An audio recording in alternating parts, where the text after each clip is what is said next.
Assalamualaikum warahmatullahi wabarakatuh. Selamat malam. Diberitahukan kepada seluruh pegawai PNS Puskesmas Kecamatan Matraman terkait penyusunan penginputan ESKP sampai dengan rencana kinerja di sistem ETPP.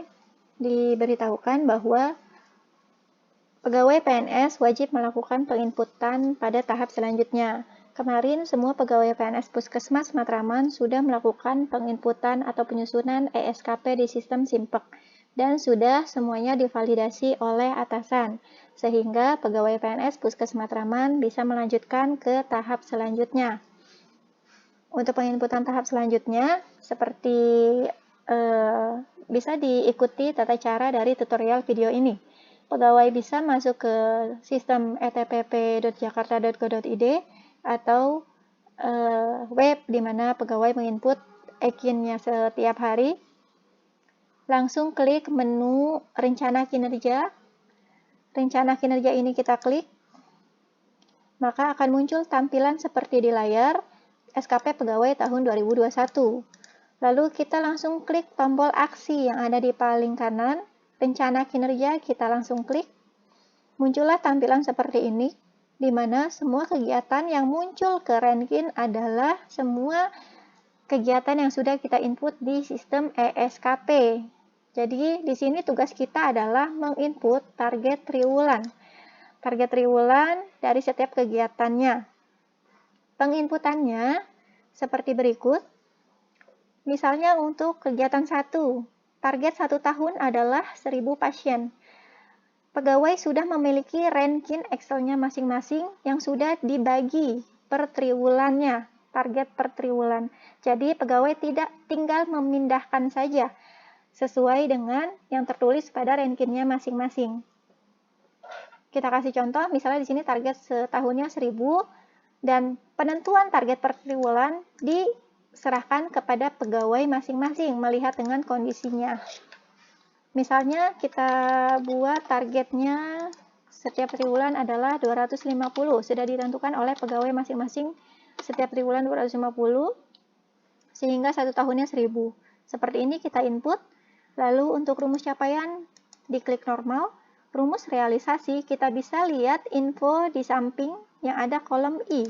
Seperti ini ada infonya, bisa dibaca. Nah, karena 1000 pasien merupakan penjumlahan dari TW1, 2, 3, dan 4, maka kita klik rumus akumulasi. Jadi akumulasi adalah total dari target 1, 2, 3, dan 4, yaitu menjadi total tahunan 1000 pasien. Lalu untuk kegiatan nomor 2, misalnya 150 pasien 1 tahun.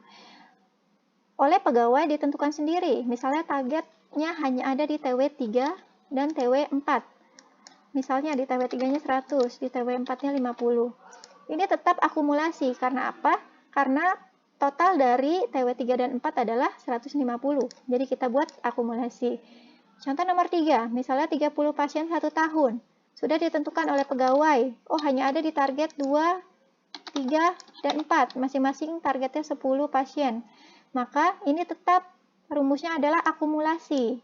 Intinya sekali lagi, akumulasi adalah di mana target tahunan merupakan akumulasi atau penjumlahan yang ada dari TW1, 2, 3, dan 4. Jadi kita buat akumulasi. Untuk target TW yang kosong, kita wajib tulis 000. Jangan dibuat strip atau jangan tidak diinput. Pegawai wajib tulis 000. Seperti ini.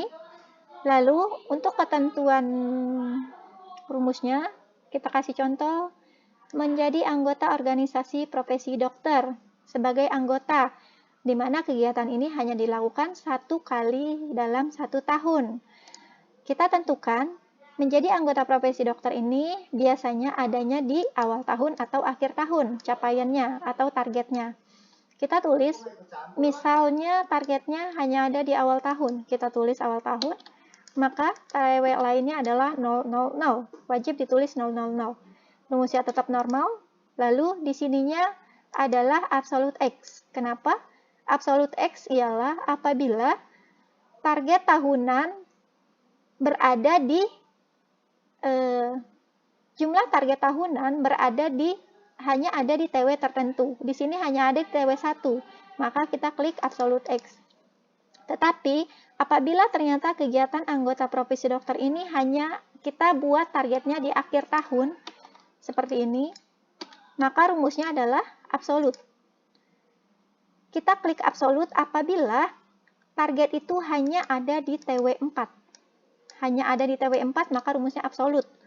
Tetapi, misalnya kita buat dia adanya di TW 2. Seperti ini, kita buat lagi absolute X.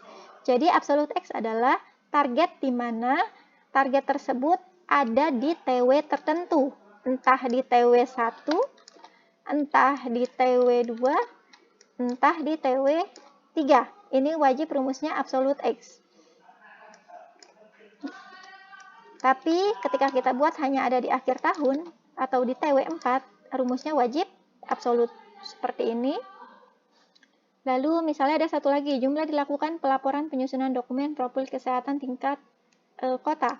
Ini outputnya adalah penyusunan dokumen profil kesehatan. Biasanya adalah laporan tahunan. Laporan tahunan puskesmas di mana harus jadi pada awal tahun. Laporan tahunan puskesmas adalah kegiatan yang ada di capaian puskesmas di tahun lalu. Jadi kita inputnya di TW 1. Seperti ini, TW lainnya kita buat 0 karena hanya satu laporan saja. Jangan diabaikan atau jangan ditulis strip. Wajib diinput 000 apabila tidak ada target. Karena hanya ada di TW 1, kita buat absolute X seperti ini.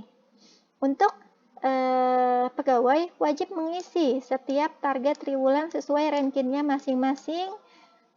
Dilihat, dicek kembali satu persatu, jangan sampai ada kesalahan, karena apabila ada kesalahan, pegawai tidak bisa menyimpan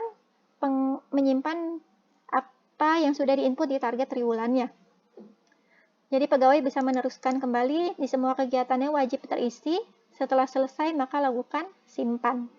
Nah, pegawai cukup sampai klik simpan saja. Nanti akan ada tombol OK sebanyak 2 kali, jadi wajib diklik tombol OK 2 kali.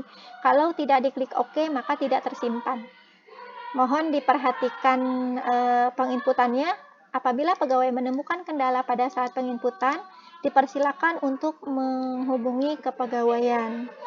Seperti itu.